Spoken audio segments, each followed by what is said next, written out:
Not every horror movie needs a recognizable slasher villain like Jason or Freddy to be an enjoyable watch. Sometimes you just need the right type of oddball ingredient to catch lightning in a bottle. And even then, there is no guarantee that your movie ends up in that upper echelon of hidden gem horror. Today's movie, The Fear from 1995, had such a limited release and was overlooked by so many at the time that there's a good chance it's the best horror movie you've never even heard of.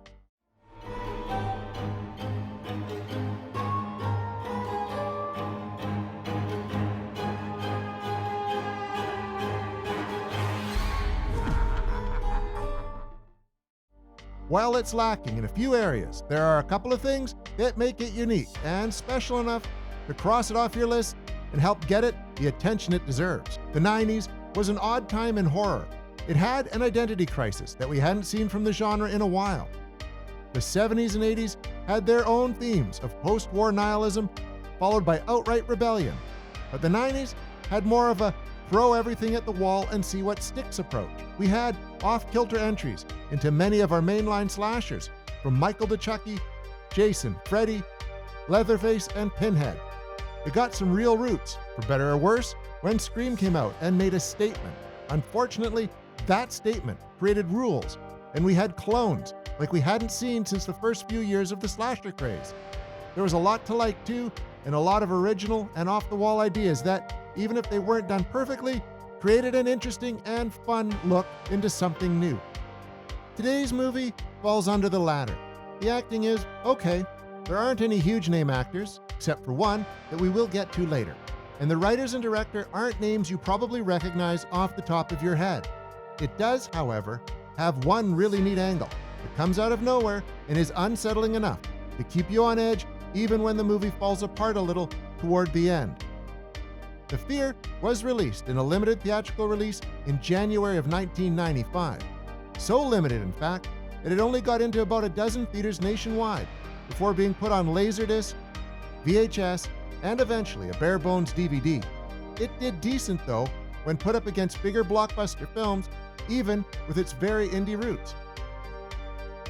The movie follows psychology student Richard Strand, who is working on his thesis on fear. He has a group of friends and other college students out to his family cabin to try something called fear therapy. Once they arrive at the cabin, they find the star of the movie and the main reason to give this movie a whirl. Morty, a human-sized wooden mannequin, was a toy that Richard remembers playing with and having at the cabin as a kid. He has recently shown up in his nightmares that he doesn't quite understand, so he uses Morty as a stand-in psychiatrist for the group to tell all their fears to. While at first appearing to be a standard mannequin in a wooden-themed build, you'll find yourself squinting to see if this unsettling creature has moved at all on its own during the scene. As time goes by, you'll catch the very human and very much alive eyes looking at you, almost through the camera. And is it ever a sight? One that you won't soon forget, even after the movie is over. Morty even gets his own very 90s rap theme called Morty's Song that, regrettably, also won't leave your head anytime soon. The movie was executive produced by Greg Sims, who also gets a story credit, as he wanted to turn his fear of dolls and mannequins into an independent horror movie. Sims has been in the producing realm for some time, having been behind movies like Return to Horror High and To Die For. He contacted Ron Ford to write the script and tapped Vincent Robert to direct. Robert has only this movie to his name as a director, but would go on to be a writer for lots of episodic TV shows in the 2010s. He knew Sims from a previous project and was happy to be able to direct.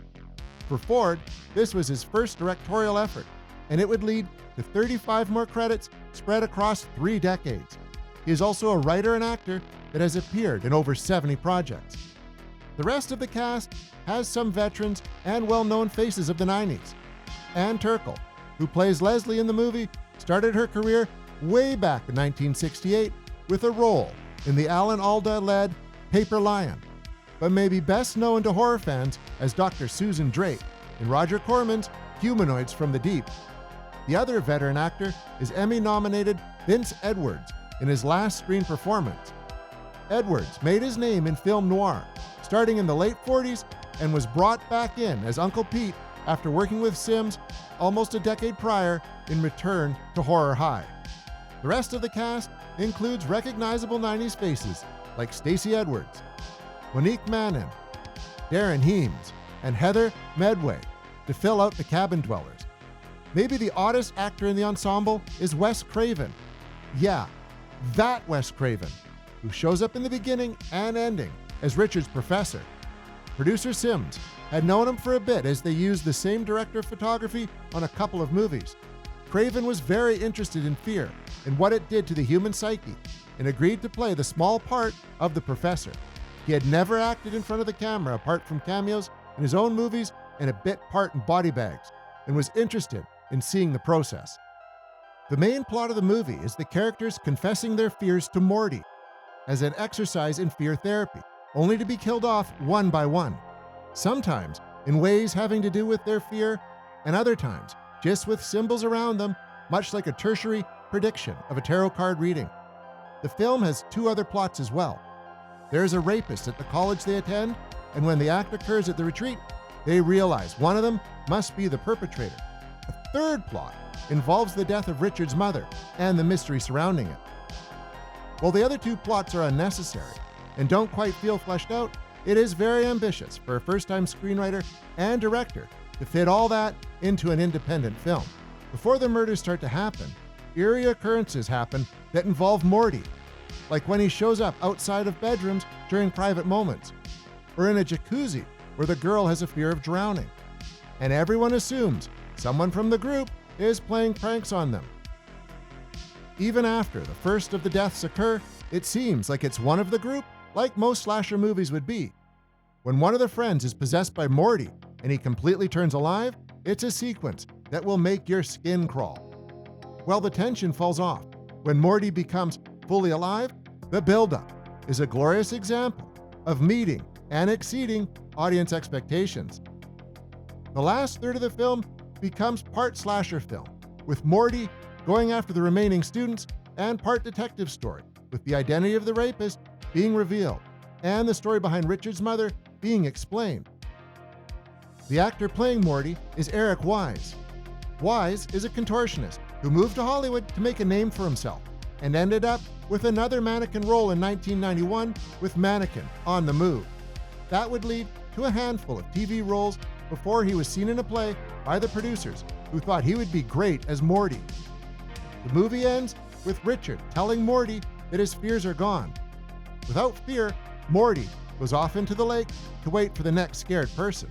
In this case, it happens to be a little boy, who asks if he is a good guy or a bad guy, with the only reply, an unnerving smile from Morty.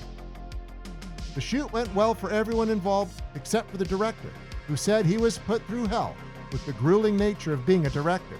He did admit this was because of the lofty expectations he put on himself. Craven had a great time being an actor for a day and was a delight on set, while Ann Turkle said it was the nicest experience she had on set of any movie she made. Two of the actors started dating and eventually got married. Well, Eddie Bowes and Darren Heems became best friends during the making of the movie. While the movie came and went, the character of Morty resonated enough that producer Sims backed a sequel called The Fear Resurrection in 1999.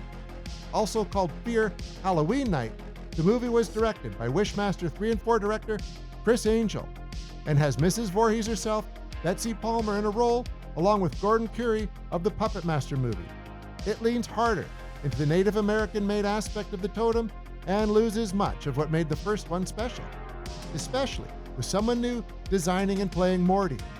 This one is worth your time only if you want a later 90s version of basically the same story. Good luck too, as it's harder to find than its predecessor. The Fear floats in and out of streaming services like Tubi, but was also put on Blu-ray by Vinegar Syndrome in 2021. Not only does this version look great, and comes with 2 commentaries and a making of documentary, but it's also the full, uncut version. Unfortunately, after the movie went to DVD, many of the gore and nudity elements were taken out for some reason. This is the definitive way to experience this hidden gem, and Morty deserves to be more than a best horror movie you never saw. Definitely check this one out and maybe double check for Mannequins first.